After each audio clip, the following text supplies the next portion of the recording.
Ons teksgedeelte wat ons vandag saam lees is uit 2 Timoteus 1 vers 1 tot 14 vir die van julle wat wil saam lees. Ek lees vandag vir ons uit die 83 vertaling uit.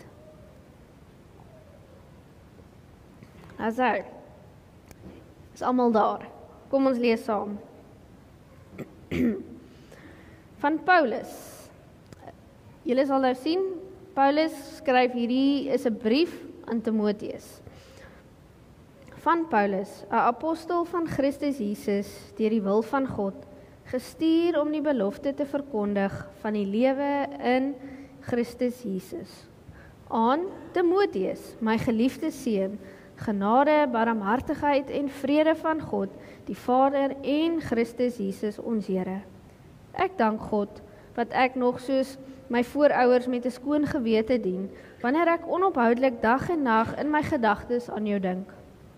Ek onthou jou afskeidstrane en wil jou baie graag weer sien. Dit sal vir my groot vreugde wees. Ek dink aan jou opregte geloof, die geselfde geloof wat al in jou ouma Louise en in jou ma Eunice was, en wat, daarvan is ek oortuig, ook in jou is. Om hierdie rede herinner ek jou daaraan, dat jy die genadegawe wat God jou gegee het, toe ek jou die hande opgelê het, soos 'n vuur weer moet aanblaas.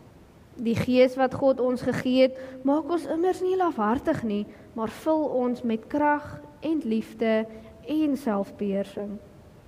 Jy moet nie skaam wees om die boodskap van die Here te verkondig nie, en moet jou nie skaam vir my wat om my ontwil 'n gevangene is nie. Inteendeel, dra jou deel van die ontberings vir die evangelie met die krag wat God jou gee.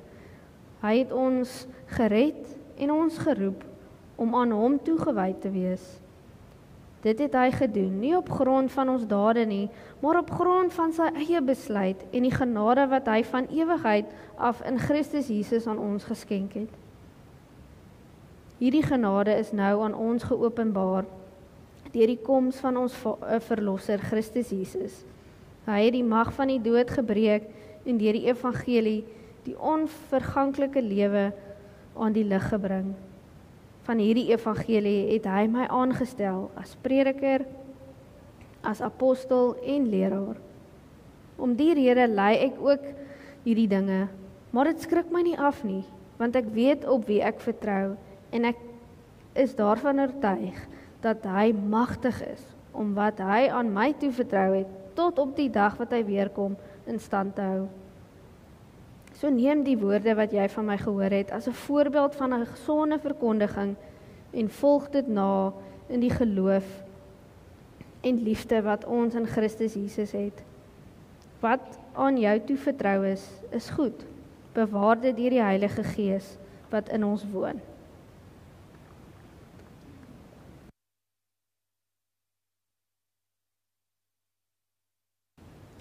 My stem voel al klaar bewerig. Wie inspireer jou? Wie of wat inspireer jou? En daar kan jy nou vra, inspireer om wat te doen?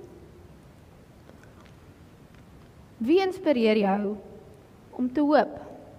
Wie inspireer jou om vas te bly staan? Wie inspireer jou om jou gawes te gebruik? Die woord inspirasie kom van 'n Latynse woord inspirare af. En dit beteken om asem in te blaas. So met ander woorde, as iemand jou inspireer, blaas hulle eintlik asem in jou.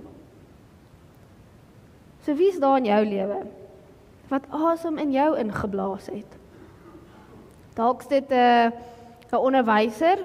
Ons almal kan seker aan 'n spesifieke meneer of juffrou dink wat in jou geglo het of 'n vonkie in jou wakker gemaak het.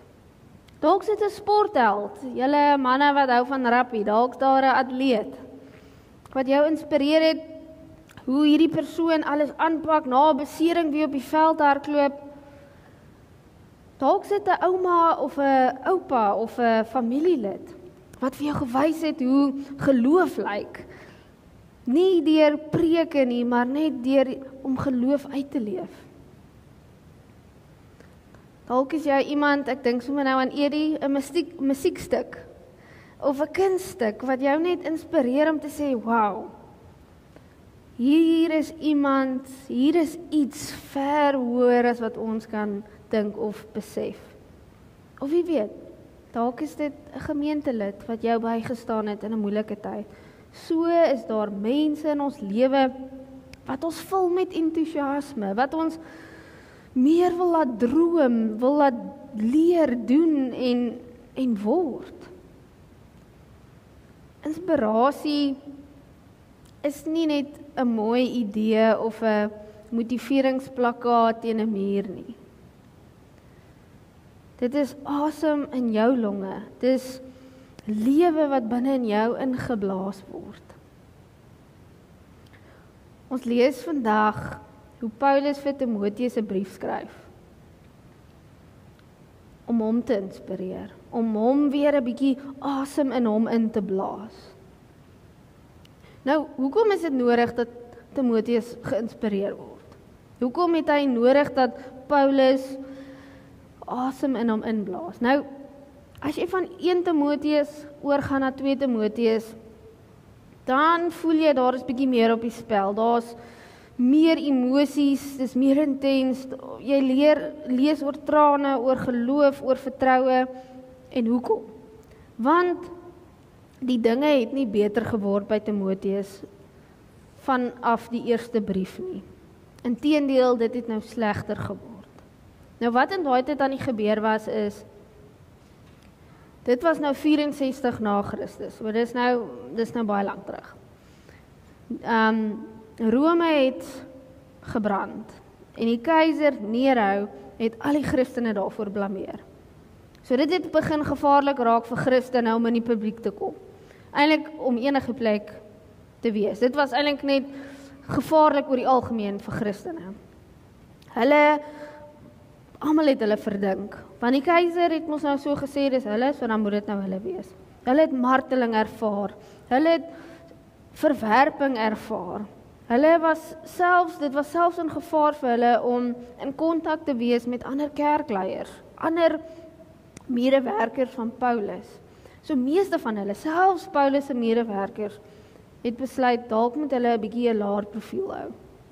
Dalk moet hulle nie so aggressief nou teenoor hulle bediening wees as Christene nie. En dit is nou dieselfde met Timoteus.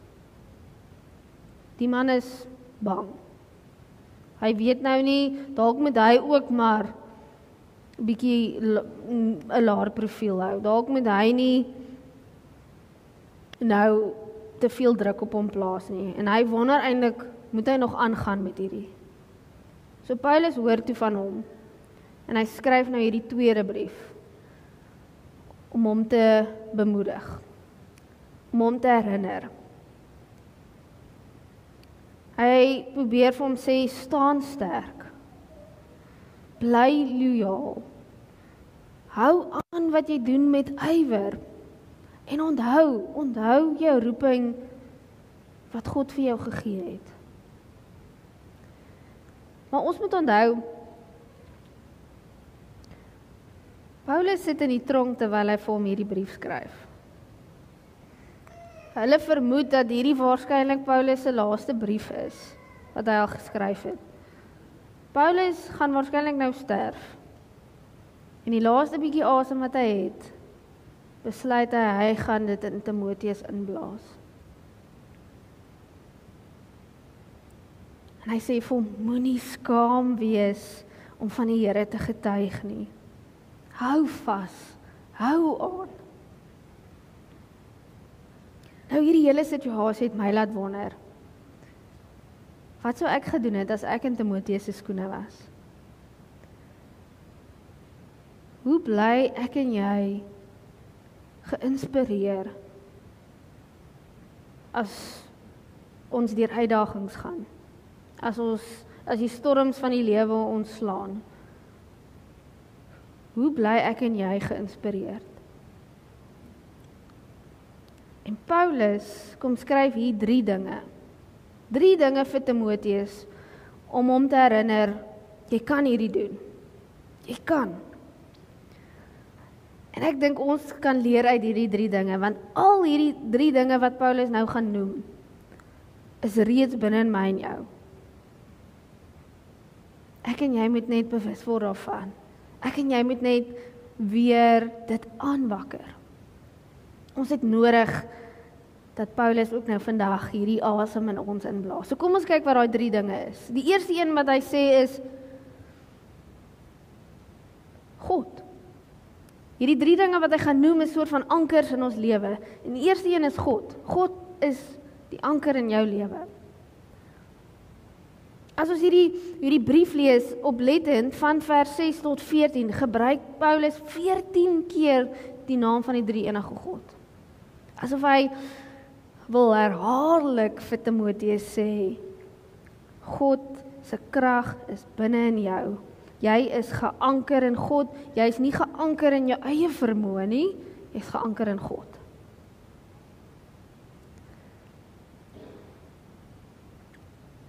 Maar, ons weet hierdie. Ons weet God is deel van ons lewens. Ons weet God is in ons harte.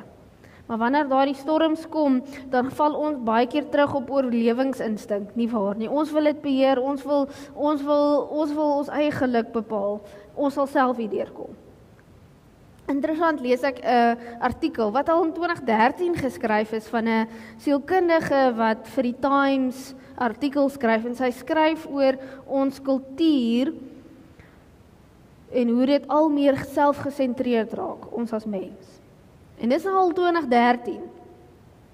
Waar hulle sê, hulle het getoets en al meer agtergekom dat jonger mense al hoër op die narcissisme skaal getoets word, want ons samelewing, ons leer ons jong mense dat die wêreld draai om jou eie geluk. Maar dit werk nie wanneer die uitdagings kom nie, want selfs die beste selfbeeld, selfs die beste planne, hou jou nie altyd bo water nie, dis net God. En Paulus sê juis hierso, moenie skaam wees om vir die evangelie te lei nie. Maar dra dit met die krag wat God vir jou gegee het. Ons krag kom van hom af, ons asem kom van God af. Ons is nie geanker in ons eie vermoë nie, dis nie ons eie vermoë wat ons deur die storms kan kry nie, maar dis God wat in ons asem inblaas en saam met ons deur die uitdagende tyd, deur die storms gaan. So Paulus kom herinner vir my en jou vanoggend, God is reeds daar. Wees geanker in God. God is in jou lewe, hy gee jou die krag. Die tweede anker, lees ons in hierdie teks, Paulus sê, praat oor die gawes. Ons het die bepaalde gawes in ons lewens. So ons moet geanker wees in ons eie gawes wat God vir ons gee. So hy skryf in vers 6 en 7, om hierdie rede herinner ek jou daaraan, dat jy die genadegawe wat God jou gegee het, soos vuur moet aanblaas. So Timoteus het gawes, dis hoekom hy doen wat hy doen. Dis nie God se gawes nie. Ag, dis nie Timoteus se gawes nie, dis God se gawes. Timoteus het dit nie uit sy eie uit opgeskraap en self uitgedink nie. God het dit vir hom gegee. Hy moes bloot aanwakker wat God reeds in hom geplant het. En dit is ook waar vir my en jou vandag. Elke een van ons het gawes, unieke maniere hoe ek en jy die lig daar buite kan wees. Maar ons moet dit soos vuur binne in ons aanblaas. Want 'n vlam wat nie suurstof kry nie, sterf. Net so laat ek en jy soms toe, dat ons vrese ons gawes versmoor. Ons mismoedigheid, ons angstigheid, ons gawes versmoor. En Paulus sê juis nou vir Timoteus, en ek is nou nie seker wat so vers nie, maar hy sê vir hom, jy moenie 'n gees van vrees hê nie. God het nie vir ons 'n gees van vrees gegee nie, maar van krag, liefde en selfbeheersing. Hierdie goed is reeds binne in ons. So dit beteken, wanneer jy jou gawes gebruik, is jy nie alleen nie. Die Gees is die asem wat dit aan die brand hou vir jou. Ons moet net nie toelaat dat dit versmoor word nie. So miskien is die tyd waarin ons leef, vra dit van ons om bietjie meer nuut en kreatief met ons gawes om te gaan. Ja, die wêreld daar buite lyk stormagtig. Kyk al die kersies wat brand. Hier gebeur dinge in ons lewens. Ons verlore werk. Mense sterf. Ons hoor so baie van mense wat kanker kry.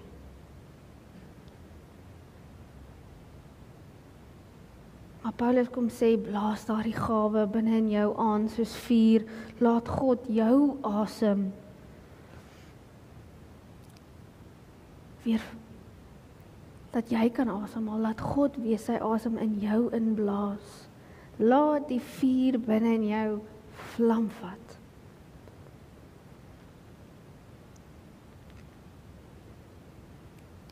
Hierdie is reeds binne in jou. So ons is nou geanker in God, geanker in die gawes, en die laaste ding wat hy sê, ons moet geanker wees in verhoudinge, in 'n vangnet van verhoudinge. Nou, Paulus was 'n rolmodel vir Timoteus, 'n mentor. Die Here het hulle twee vir mekaar gegee en saam met hulle die storms aangepak. Hulle kon saam geanker in God enigiets wat hulle kan toe kom saam aanpak. Maar net so gee die Here ook vir elkeen van ons 'n vangnet van verhoudinge waarmee ons storms kan aanpak. Nie een van ons is 'n eiland nie. Die Here gee vir jou gesin, jou familie, 'n mentor, kollegas, daardie persoon wat ek in die begin gevra het, wie inspireer jou? Die Here sit hierdie mense in jou lewe. Daar's hierdie term in Hebreëus wat sê, of die Hebreëse naam is Shimha, en dit beteken die geluk wat ons deel, of die geluk wat ons maak deur te deel. Die gawes wat die Here vir my en vir jou gee, moet ons deel met die mense rondom ons. Die gawes wat die Here vir ons gee, moet ons eintlik uitstuur om te gaan gesels met die wat eensaam is, om te troos die wat hartseer is, om te deel met die wat swaar kry. En die geluk wat ons deel, die Shimha, is hoe ons elkeen van ons gawes uitdeel binne stormagtige tye. Jy is nie alleen nie, die Here het mense in jou lewe geplaas. En ons kan ons gawes met hulle deel. En so pak ons saam die storms aan en is soos Paulus en Timoteus saam geanker in God. So dis die 3 ankers wat Paulus ons kom herinner, reeds in ons lewe is. God, nie jou eie vermoë nie, maar God wat vir jou die krag gee. Jou gawes wat jy weer moet aanblaas, die krag wat binne in jou is. En mense, verhoudinge. Dit is die asem wat Timoteus in ons kom inblaas. Ag Paulus. So wanneer jy dan nou huis toe gaan vandag, word bewus van hierdie asemhaling. Word bewus van jou asem. Dit wat jy neem, dit wat jy gee. Paulus sê vir Timoteus, blaas dit aan soos vuur, blaas hierdie genade gawe aan soos vuur. Mag jy bewus word van die asem wat binne in jou is. Dit kom van God af. Dit kom van mense waarmee jy jouself omring. Dit kom van alles wat jou inspireer. Ons almal hou van braai. Nee. Nee. OK. Nou as die vuur sterf, dan raak dit mos nou net kole. Jy sien eintlik maar nou net hierdie grys swart kole. Maar totdat iemand kom en dit blaas, dan begin daar 'n vlammetjie begin, en hoe meer jy blaas, hoe groter word die vuur, en die vuur kom weer aan. Daardie beeld is waar vir my en jou. Jou geloof, jou dade, jou liefde, jou gawes. Soms lyk dit dalk dood, maar God se asem en jy kan dit weer laat brand.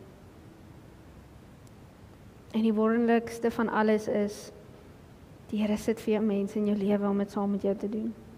Familie, vriende, selfs 'n gemeente, en saam word ons 'n kampvuur van geloof, hoop en liefde. So vandag nooi hierdie teks jou uit. Laat God se asem jou weer kom inspireer. Blaas die vuur aan wat hy reeds in jou gesit het, en laat dit brand vir die wêreld. En wanneer jy dit doen, mag jy besef dat inspirasie is nie net iets wat jy soort van ontvang nie, maar is iets wat jy lewend maak. Dis iets wat jy met jou asem, met jou dade, met jou geloof ook weer kan deurgee. So laat dit vlam vat in jou. Laat dit leef. En laat dit 'n lig wees vir die wêreld. Amen.